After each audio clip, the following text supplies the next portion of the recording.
তক্তা ছুটে গেল, তারপর কি তুমি বাঁচার আশা করেছো? তখন বেঈমান নাস্তিক বলছে, মাওলানা তখনই আমি বাঁচার আশা করেছি, নিশ্চয় আমি বেঁচে যাব। নৌকা ডুবে গেল, জাহাজ শেষ হয়ে গেল, তক্তা ছুটে গেল, তার উপরে তুমি বিশ্বাস করে রয়েছো যে আমি বাঁচবো। তো তুমি কার কাছে বাঁচার আশা করছো? যে ছেলেটা কথা বলছে চুপ মেরে গিয়েছে বাবা, কথার উত্তর দেয় না, মুখটা বন্ধ করে নিয়েছে, আর কথা বলতে পারে না। ইমাম সাহেব বলছেন, ও বাবা তুমি কার পর ভরসা করে তুমি এখন বাঁধবে সমুদ্রের ভিতরে? সবাই মরে সাফ হয়ে গিয়েছে, আর তুমি ডাঙ্গা থেকে ডাঙ্গা হাতে পাওনি, তুমি মরে যাচ্ছ, কার ওপরে আশা করছো? যার ওপরে তুমি ভরসা করেছিলে সেটাই হলো আল্লাহ, সেটার নাম হলো আল্লাহ। আল্লাহকে চোখে দেখা যায় না, ডুবিয়ে যা মানুষকে আবার বাঁচাতে পারে তার নাম হলো আল্লাহ। একবার জোরে বলুন না সুবহানাল্লাহ। আপন মানুষ চিনা বড় দায় রে, আপন মানুষ বোঝা বড় দায়, আপন মানুষ চিনা বড় দায় রে, আপন মানুষ বোঝা বড় দায়। চাইলে তারে যাই না বলা, বুকের ভিতর কষ্টের মেলা।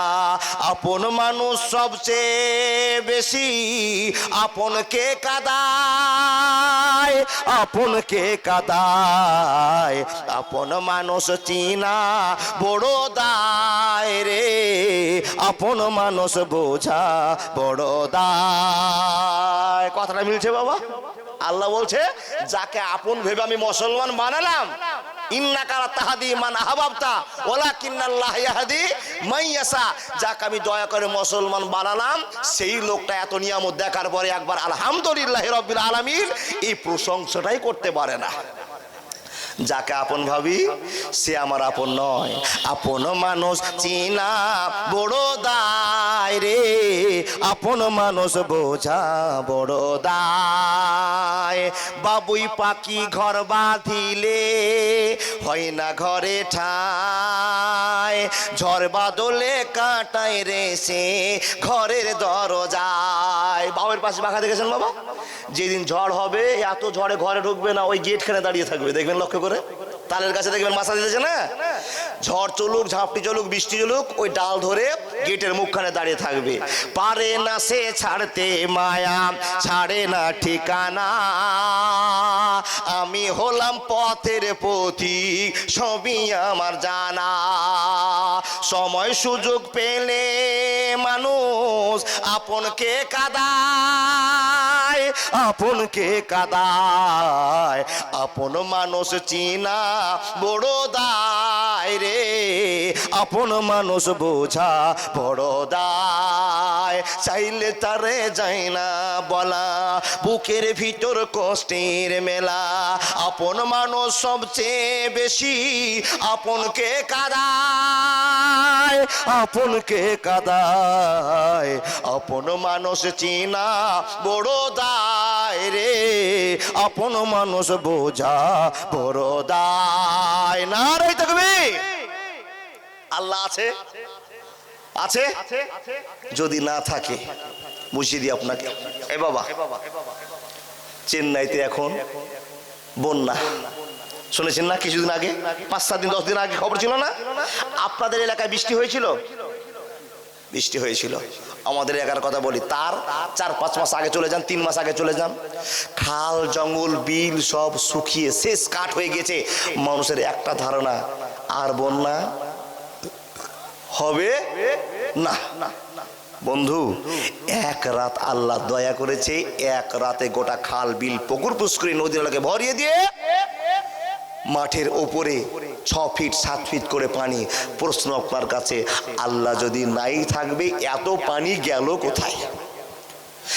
এত পানি গেল কোথায়? আল্লাহ আপনাকে বলছে, বান্দা শুধু একদিন জ্ঞান করো আমাকে নিয়ে গবেষণা করতে গিয়ে। ইন্না ফি খালকিস সামাওয়াতি ওয়াল আরজি ওয়াক্তিলাফিল লাইলি ওয়ান নাহারি লাআয়াতিন লিউলিল আলবাব। বাপজান, আমার এখন আল্লাহকে দেখাবো। আপনার বাড়িতে আল্লাহ আছে, আল্লাহ কোন কাজে পাগল আছে, আল্লাহকে আপনাকে এখন দেখাতে হবে। বাবজান আর একটা ঘটনা আপনাকে বলি। কিসের ঘটনা? কোন গাঁজাখড়ি কথা বলছি না আপনাকে, শুধু আল্লাহকে চিনিয়ে যায়। 9:56 বেজে গিয়েছে, তাকান আমার দিকে, তাকান তাকান তাকান তাকান তাকান তাকান তাকান। আল্লাহ দেখেন, ইমাম আহমদ বিন হাম্বল, এই লোকেরা দেখেন, নাস্তিকেরা প্রশ্ন করছেন, এই মুসলমান, তুমি যে আল্লাহ আল্লাহ করছো, তো তোমার আল্লাহ কত বড়? এই আল্লাহ কত বড় বলতে পারবো গো বাপ? কেউ দেখেছেন? তোমার আল্লাহ কত মোটা বলতে পারবেন? তোমার আল্লাহ এখন বর্তমানে কি কাজ করছেন? তো এক বক্তা, নাস্তিক বক্তা মাইকে বিদ্রুপ করে করে মুসলমানের আল্লাহকে ছোট করছে, যে মুসলমানরা এক আল্লাহকে বিশ্বাস করে। আর রাস্তা দিয়ে ইমাম আহমদ বিন হাম্বল 6 এর ছাত্র, 5 এর ছাত্র, 8 এর ছাত্র, 8-10 বছরের বাচ্চা রাস্তাতে হেঁটে যাচ্ছে। আর বক্তার সামনে হাজার হাজার মুসলমান, হিন্দু, অবৈধ, যত রকমের মানুষ আছে সব বক্তব্য শুনছে। আর মুসলমানেরা মাথা নাড়াচ্ছে, হিন্দুরাও মাথা নাড়াচ্ছে, বৌদ্ধও মাথা নাড়াচ্ছে যে বক্তা ঠিকই কথা বলছে। বক্তা কি বলছে? এই বাবা, একটা আল্লাহ এত বড় দেশকে পরিচালনা করতে পারে না, এত বড় পৃথিবীকে আল্লাহ পরিচালনা করতে পারে না। যদি মুসলমানের আল্লাহ একটাই হয়, তো এখন মুসলমানের আল্লাহ কোন কাজে ব্যস্ত আছে তোমাকে দেখাতে হবে, বুঝাতে হবে। তাহলে মুসলমানদের আল্লাহকে আমি এক আল্লাহ বলে মেনে নিব।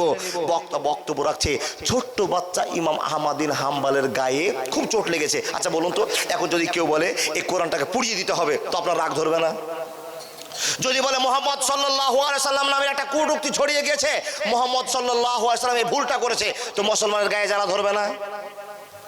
মুসলমান যদি ইসলাম দরদি মানুষ হয়ে থাকে, একটা ভুলের কথা শুনলে গায়ে আগুন লেগে যাবে বাবা। তো আগুন লাগিয়ে দেওয়ার দরকার নাই, শুধু সহ্য করুন, ধৈর্য ধরুন, জীবন ধন্য হবে। ইমাম আহমদ বিন হাম্বল বক্তার কথা শুনে রক্ত, ছোট্ট বাচ্চা কিন্তু ইমানের জাঁচ কত বড় আছে, আল্লাহকে যে এক বলে বিশ্বাস করেছে, এই বিশ্বাসের জোরে ক্লাসে যাওয়া বন্ধ করে দিয়েছে, স্কুল যাওয়া বন্ধ করে দিয়ে বক্তব্য শুনছে। আর বক্তা বলতে আছে, আল্লাহ দেখাক মুসলমানদের আল্লাহকে, এক আল্লাহ। কি করে আল্লাহ এখন কোন কাজে ব্যস্ত আছে একটু দেখাক। তখন ইমাম আহমদ বিন হাম্বল ছোট বাচ্চা টুকটুক করে হাঁটতে হাঁটতে বক্তার সামনে এসে বলছে, বক্তা সাহেব আপনি কি বললেন যে মুসলমানের আল্লাহ যদি একটা হয়, তো এই আল্লাহটা একলাই কি করে মানুষকে মৃত্যু দেয়, কি করে জিন্দা করে, কি করে খাবার দেয়, কি করে গরিবকে খাওয়ায়, কি করে ফকিরকে খাওয়ায়, কি করে জীবকে খাওয়ায়, কি করে এই ব্যবস্থাটা করে আমি বুঝতে পারি না। আল্লাহ এখন কি করছে এটা দেখাতে হবে, তাহলে আল্লাহ মেনে নেব এক আল্লাহ এত বড় কাজ করতে পারে। ইমাম আহমদ বিন হাম্বল 1 পা 2 পা আগে আস্তে আস্তে এসে বলছেন, ইমাম সাহেব আপনি প্রশ্ন করেছেন আল্লাহ এখন কোন কাজে ব্যস্ত আছে, এটা তো আপনার প্রশ্ন। তখন বক্তা নাস্তিক বলতে বলছে, হ্যাঁ বাবা আমি এটাই প্রশ্ন করেছি, এখন এক আল্লাহ কোন কাজে ব্যস্ত আছে। ছোট্ট বাচ্চা বক্তা সাহেবকে বলছেন, বক্তা আপনি যদি টাইম দেন একটা কথা বলবো। কি? বলে আপনি স্টেজ থেকে নামুন, আমি স্টেজে উঠবো। বলে তুমি কে? বলে আমার বাপের নাম অমুক, আমার নাম অমুক, আমি 6-এ পড়ি, আমার বয়স 8 বছর, তোমাকে শুধু আল্লাহকে দেখাবো, তুমি 1 মিনিট নেমে যাও। বক্তা বলছে, এই তুই কে রে? বলে আমি এক আল্লাহকে বিশ্বাস করি, যে আল্লাহ আল্লাহুস সামাদ, জোরে সুবহানাল্লাহ বলুন। সে আল্লাহকে দেখাবা? বলে ঠিক আছে, তুমি ছোট্ট বাচ্চা মুসলমান, তো তোমার গায়ে লেগেছে, তো ঠিক আছে তুমি দেখাও। ইমাম আহমদ বিন হাম্বল উনাকে নামতে বললেন, উনি মাটিতে নেমে গেলেন। আর ইমাম আহমদ বিন হাম্বল মাইক ধরে বলছেন, ও জনগণেরা ধ্যান মস্তিষ্কে শুনুন, জ্ঞান গরিবা করে শুনুন, বিবেককে কাজে লাগান। নাস্তিক হয়ে মরার চাইতে জীবন সংকীর্ণ করে বাঁচাটার নাম হলো ইসলাম ত্যাগী জীবন। ও জনগণেরা শুনে নেন, আমার আল্লাহ এক কথায়, যারা আমরা বিশ্বাস করেছি আল্লাহ এক আল্লাহকে যারা আমরা বিশ্বাস করি, তাদের আল্লাহ এখন কি করছে, এটা হলো নাস্তিক বক্তার প্রশ্ন ছিল। আমি বলছি আমার আল্লাহ এখন বর্তমানে যে কাজটা করছে, সেই কাজটা হলো বুড়া বক্তাকে মাটিতে নামিয়ে দিয়ে ছুঁড়া বক্তাকে স্টেজে বসিয়ে দিয়েছে। বুঝতে পারলেন না? উনি বলছেন এখন নাস্তিক বক্তাকে মাটিতে নামিয়ে দিয়ে আমার মতো 6-এর ছেলেকে স্টেজে কথা বলার শক্তি দিয়েছে। এখন বর্তমানে এই মুসলমানের আল্লাহ এক আল্লাহ এটা কাজ করছে, সুবহানাল্লাহ বলুন। বন্ধু আমার, এই যখনই উদাহরণটা পেশ করে দেওয়া, হাজার হাজার লোকের তালি পড়তে আরম্ভ হলো। বেঈমান হলো যারা আল্লাহকে বিশ্বাস করতো না, তারাও বিশ্বাস করতে আরম্ভ করেছে। নিশ্চয় এত বড় সূর্যকে যে পরিচালনা করে এটা মানুষের দ্বারা সম্ভব নয়, চাঁদকে যে পরিচালনা করে এটা মানুষের দ্বারা সম্ভব নয়, এত বড় আসমানকে যে তৈরি করে তার দ্বারা সম্ভব নয়। নিশ্চয় আহমদ বিন হাম্বলের আল্লাহ সত্য আছে। হাজার হাজার মুসলমান হতে আরম্ভ করলো। বন্ধুরে আমার, এমন একটা পরিস্থিতির ভিতরে ইমাম সাহেবদের অনেক প্রশ্ন করা হলো। শুধু আপনাকে দেখিয়ে যাব আল্লাহ আছে কি নাই। এখন নগদ আল্লাহকে দেখাবো, বাকি আল্লাহকে দেখাতে পারবো না। নগদ দেখবেন আল্লাহ বাড়িতে আপনার আছে। বলে মৌলভী সাহেব কোথায় আছে? নেন একটা উদাহরণ। কি উদাহরণ? চারুদিকে রূপাকে গলিয়ে একটা কেল্লা বানা হয়েছে, একটা ঘর বানা হয়েছে। রূপা দেখেছেন না? রূপাকে গলিয়ে টকবক করে ফুটিয়ে দিয়ে ছাঁচের মাধ্যম দিয়ে একটা গোল ঘর করা হয়েছে। আর তার ভিতরে আবার সোনা দিয়ে পেঁচ মেরে দেওয়া হয়েছে, যেন সোনার ভিতর দিয়ে, রূপার ভিতর দিয়ে কোনো ফুঁক ভিতরে না ঢোকে, ফুঁক বেরিয়ে না আসে। তাহলে এমন একটা সুন্দর ঘর যেখানে ফুঁক ঢুকবে না, বাতাস ঢুকবে না, আর বাতাস বেরিয়েও আসবে না, এমন একটা কেল্লা। তো প্রশ্ন হলো, আল্লাহকে আপনি দেখান মাওলানা। দেখাচ্ছি। এই বাপ, রূপা ঢালাই, কোনো জায়গায় ফাঁক নেই, হাওয়া ঢুকবে না, হাওয়া বেরিয়ে আসবে না। যদি কোনো সন্দেহ থেকে যায়, রূপার কোনো যদি ছিদ্র থেকে যা হাওয়া ঢুকে যায়, এই জন্য আবার সোনাকে গলিয়ে ভিতর যেটা পেঁয়াজ মেরে দিয়েছে, যেন যদি এই রূপাটা ভেদ করে যদি একটা হাওয়া ঢুকে, কিন্তু সোনা ভেদ করে যেন ভিতরে ঢুকতে না পারে, এরকম ক্যাপাসিটি করে দেওয়া হয়েছে। তারপরে বাবা দেখেন সেটা কি, বোঝার জন্য আপনাকে বলতে আরম্ভ করলাম, সেটা হলো মুরগির ডিম। সুবহানাল্লাহ বলুন। দেখেন বাইরের দিকটা সব কভারে। আচ্ছা, মুরগির ডিমের ভিতরে হাওয়া দিলে ঢোকা যাবে না, হাওয়া বেরিয়ে আসবে। দেখেন এই জন্য লিক না থাকে, যার জন্য আল্লাহ আর একটা ব্যবস্থা করলেন। কি? এটা রসালো আঠা দিয়ে আন্ডার ব্যবস্থা করলেন, সোনাকে দিয়ে মুড়িয়ে দিলেন, যাতে কোনো সোনার ভিতরে হাওয়া ঢোকে না আর বেরিয়েও না যায়। এরকম একটা ক্যাপাসিটি করা আছে, যেটা ডিম। জি বন্ধু আমার, যদি আল্লাহকে দেখতে চান, ইমাম মোহাম্মদ বলতে আরম্ভ করলেন, যদি আল্লাহকে দেখতে চাও 22 দিন ধরে বসে থাকতে হবে। সুবহানাল্লাহ বলুন। কয়দিন? যদি আল্লাহকে দেখতে চাও 22 দিন ধরে বসে থাকতে হবে। মাওলানা কেমন করে আল্লাহকে দেখা যাবে? তো রব্বুল আলামিন বলছে, বান্দারে তুমি বুঝিয়ে দাও 22 দিনের জন্য কি জন্য বসে থাকতে হবে আল্লাহকে দেখার জন্য। একটা মুরগির ডিমকে বের করে নাও আর একটা মুরগির ভিতরে ঢুকিয়ে দাও, ওকে 22 দিন নিয়ে বসে থাকতে বলো। 3 দিন যাবে, 4 দিন যাবে, 5 দিন যাবে, তার পরিবর্তন হতে থাকবে। 6 দিন যাবে, 7 দিন যাবে, পরিবর্তন হতেই থাকবে। রগ থেকে মাথা, মাথা থেকে লোম, তারপরে মাংস, হাত পা হতে হতে হতে হতে যেই দিন 22 দিন হবে, ওই সোনার কেল্লাকে ফাটিয়ে দিবে, রূপার কেল্লাকে ফাটিয়ে দিয়ে আল্লাহ নামের ধ্বনি বের করতে করতে পিক পিক পিক পিক করে আপনার বাড়িতে আসবে। আপনার কাছে প্রশ্ন, যেখানে হাওয়া ঢুকলো না, হাওয়া বেরিয়ে আসলো না, এই ডিমের ভিতর থেকে কেমন করে বাচ্চা হয়? মানুষ বুঝে নিতে হবে নিশ্চয় আল্লাহ আছে। আয় মোহাম্মদ কামলেওয়ালা, আয় রে আমার বুকে আয়, ডাকে রে তোর কি তো দাস, শান্তি দাও মোর কলি যায়। আয় মোহাম্মদ। ফকির দরবেশে বাদশাউলি তুলিতেছে সে ফুলের কলি, ফকির দরবেশে বাদশাউলি তুলিতেছে সে ফুলের কলি। ভিক্ষা ঝুলি কাঁধে নিয়ে, ভিক্ষা ঝুলি কাঁধে নিয়ে বাস করে বিখের তলায়। আয় মোহাম্মদ, আয় মোহাম্মদ কামলেওয়ালা, আয় রে আমার বুকে আয়, ডাকে রে তোর কি তো দাস, শান্তি দাও মোর কলি যায়। আয় মোহাম্মদ। সুবহানাল্লাহ বলুন। বলতে কনফিউশন আছে বাবা? আল্লাহকে আপনাকে দেখালাম, কি জন্য দেখালাম?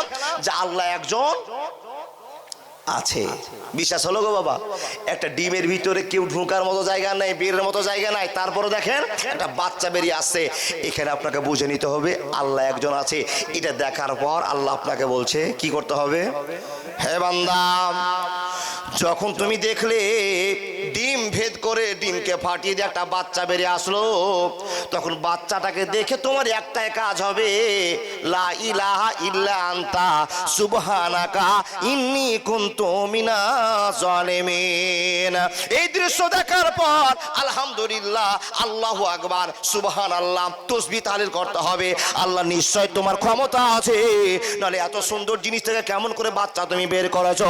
এখানেই প্রমাণ আল্লাহ করে দিতে চায় নিশ্চয় আল্লাহ আছে। এ বাপ, আর একটা কথা বলি। কি কথা বলি? আল্লাহকে তো বুঝে নিলাম যে আল্লাহ আছে। হযরত মুহাম্মদ